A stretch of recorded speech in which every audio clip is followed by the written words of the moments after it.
Bem-vindo ao podcast Parapsicologia na Prática. Então, hoje a Nivaldo vai falar sobre um caso muito interessante de ansiedade, sobrepeso e tudo mais, que chama da ansiedade para o equilíbrio emocional, né? Isso mesmo. Então, a nossa nova temporada trazendo cases, histórias da parapsicologia na prática clínica, em que transformamos, né? É possível transformar dor, sofrimento em força, em equilíbrio. Eu sou a Nivalda Nazário Stolfi, parapsicóloga clínica, hipnoterapeuta, com mais de 15 anos aí nessa área atuando, professora, coordenadora de curso, trabalhando junto com o Wilson aí na área da parapsicologia. Certo, eu sou Wilson Rafael Stolfi, também parapsicólogo clínico, hipnoterapeuta, psicólogo de formação, há 26 anos, mais de 26 anos atuando nesta área, 30 anos estudando parapsicologia, 26 anos formado, então com uma experiência incrível, né, de atendimento clínico, professor e assim por diante, dentro dessa maravilhosa ciência da parapsicologia científica. Então, meu bem, como é que é essa história aí dessa pessoa que tem esse grave problema de ansiedade e sobrepeso? Então, essa pessoa me procurou jovem, na casa dos seus 25 anos, mais ou menos, né? Uma moça com bastante sobrepeso, e a queixa dela que traz justamente uma grande ansiedade, uma ansiedade extrema que leva ela a dores físicas também, e uma dificuldade muito grande de relacionamento com o pai, porque o pai é alcoolista. Então vejam quantos elementos aqui, né? Ela traz a queixa da ansiedade e aí uma necessidade compulsiva de ir à comida, porque a ansiedade leva isso. Leva isso? A ansiedade leva a isso. E o que faz a comida nesse caso em relação à ansiedade? Em parapsicologia vamos identificar que essa busca, essa necessidade exagerada pela comida é para suprir uma falta. Uma falta é algo muito importante que então o organismo, o mecanismo, o subconsciente busca uma suprir compensação, essa falta por uma compensação. Então compensa essa falta, né, aí na busca de comer excessivamente. Baixa um pouco a ansiedade com isso, mas depois que passa a fome, exatamente, volta outra vez. É isso? Isso, é paliativo, né? Porque é um ganho secundário, né? Exato, a comida satisfaz por um período muito curto, né? Certo. Porque a ansiedade não foi trabalhado. Então, no caso dessa menina, que vou chamar, essa moça, chamá-la aqui de Lúcia, né? Então, hoje ela é uma mulher casada, que tem essas dificuldades, e fomos trabalhar toda a história dela, né? Buscando desde que ela foi concebida, desde que ela era pequenininha. Então, os pais dela atualmente ainda estão juntos, nunca separaram. E o pai tem ainda essa dificuldade com álcool. Então, ela, na atualidade, tinha uma dificuldade muito grande de conviver com o pai, ou de lembrar do pai, de falar com o pai. Se estava na presença do pai, ela sofria demasiadamente, fazendo com que ela ficasse nervosa, ansiosa e tudo isso. Claro que hoje ela se refere a isso como sendo mais nas situações em que ela vê o pai. Porém, fomos mais fundo e vê que isso vem desde que ela era muito pequenininha. Né? O pai já bebia, já tinha esse problema? O pai já bebia desde muito pequenininha.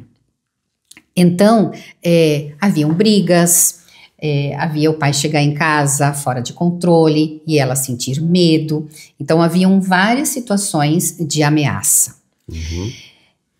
Então, tudo isso foi trabalhado a nível conversacional primeiramente, né? O que já ajudou Lúcia a perceber a história, olhando para a história dela e fazendo algumas compreensões importantes, né? Conscientemente primeiro, de que esse pai, então, tinha situações, tinha programações mentais, assim como ela tem programações mentais que a levam à ansiedade, que a levam a comer compulsivamente, o pai também tem programações mentais que levam à bebida, né?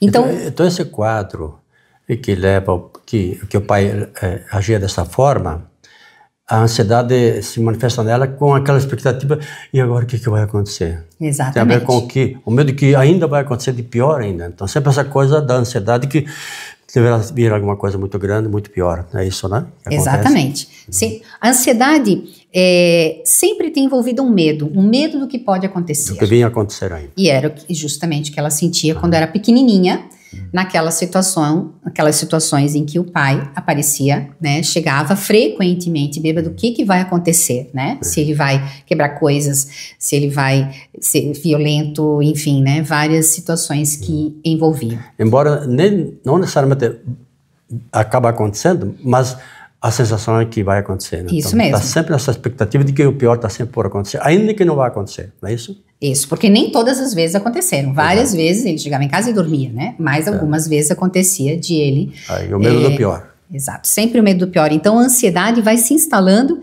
enquanto ela é criancinha e vendo aquelas situações de perigo, de ameaça, que ocorreram várias vezes e vai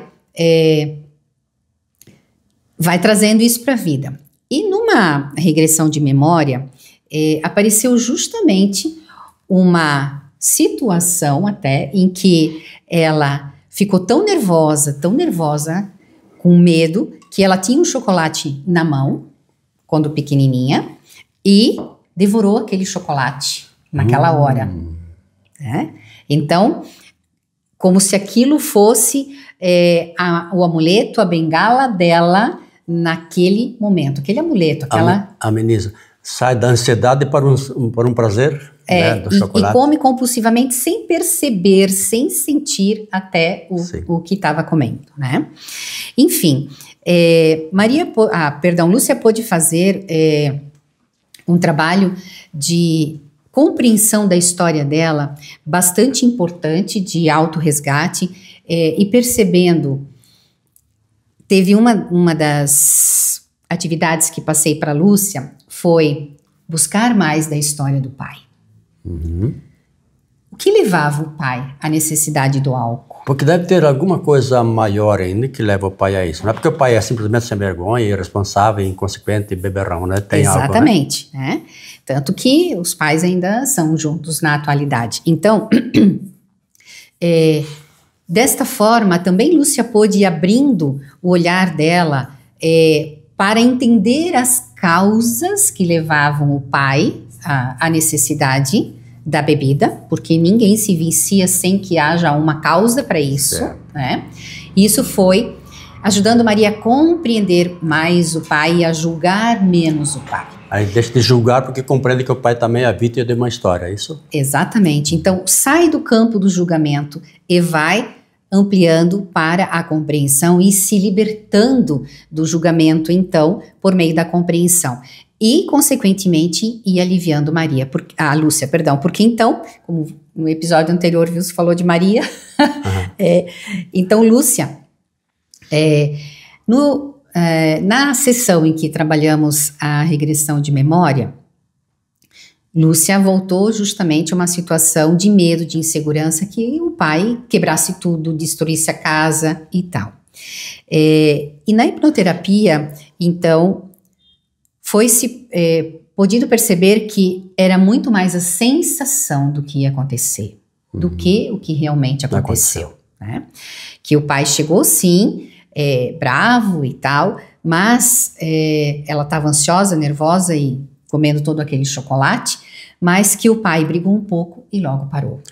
Porque a mente meio que estaciona naquela emoção que é mais forte, mais impactante. Então, aquela vez que ela viu uma coisa mais forte, emocionalmente muito pavorosa, é isso que prevalece. Então, é como que se de novo vai acontecer a mesma situação. Exatamente. Aí não percebe a verdade que não é aquilo tudo. É isso, né? E a verdade maior de quem é o pai de verdade quando o pai não está alcoolizado. Porque então a Lúcia precisava fazer esse resgate de quem é o pai sem estar alcoolizado, né?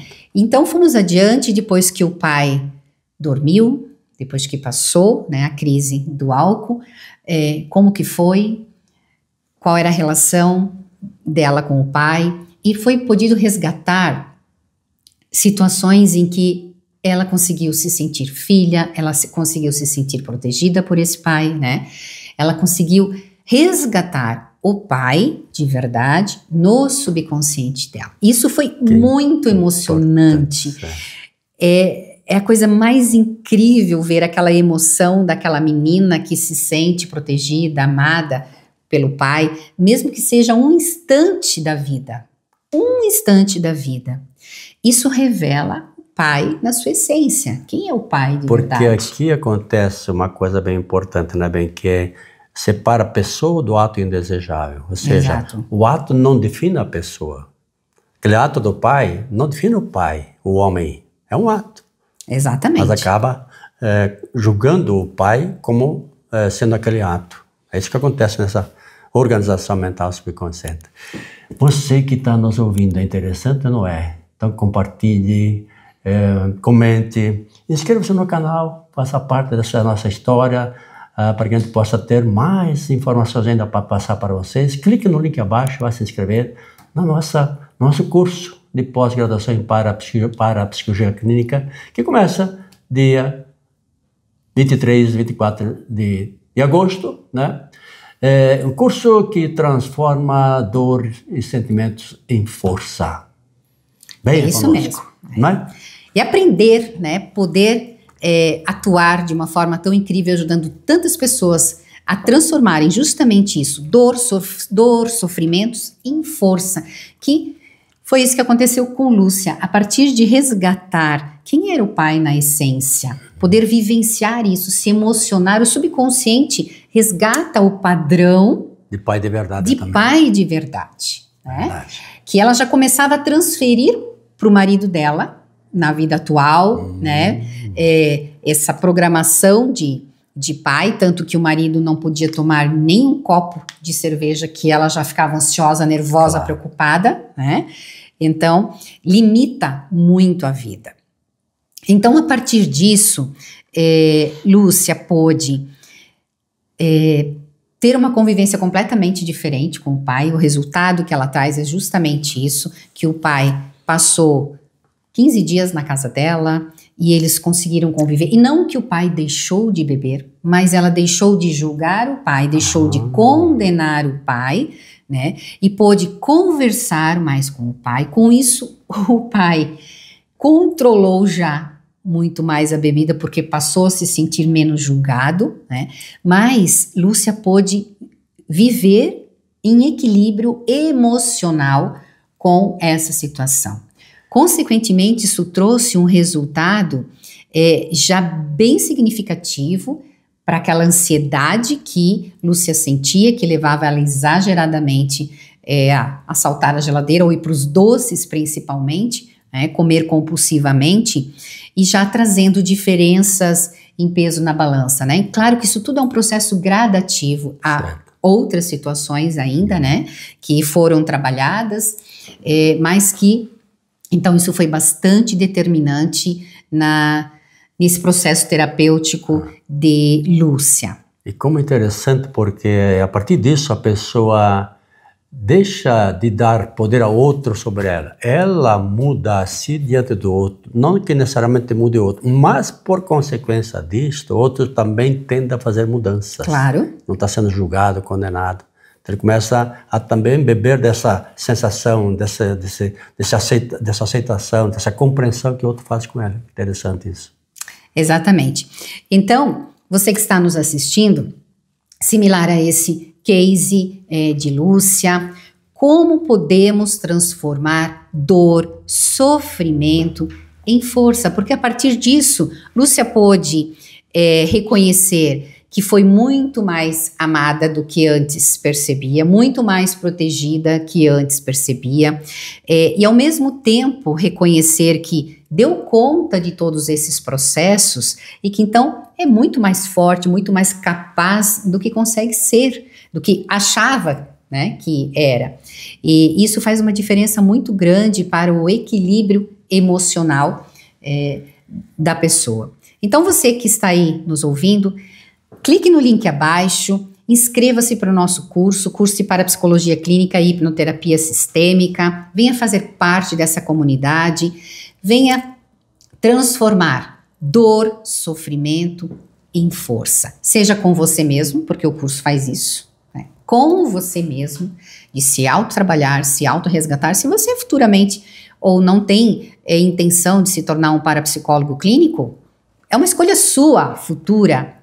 O fato é que o curso faz isso. Transforma dor, sofrimento em força. Então, venha fazer parte dessa comunidade. O aluno é o próprio laboratório. Né? Exatamente. Se desenvolve, se conhece, se transforma, né? Todas as dores e sofrimento transformam em força, em poder, né? Agora, porque se já vivia suportando dor e sofrimento, e agora tirando dor e sofrimento, porque já tem mais desenvolvido o potencial de força dentro dele. Exatamente.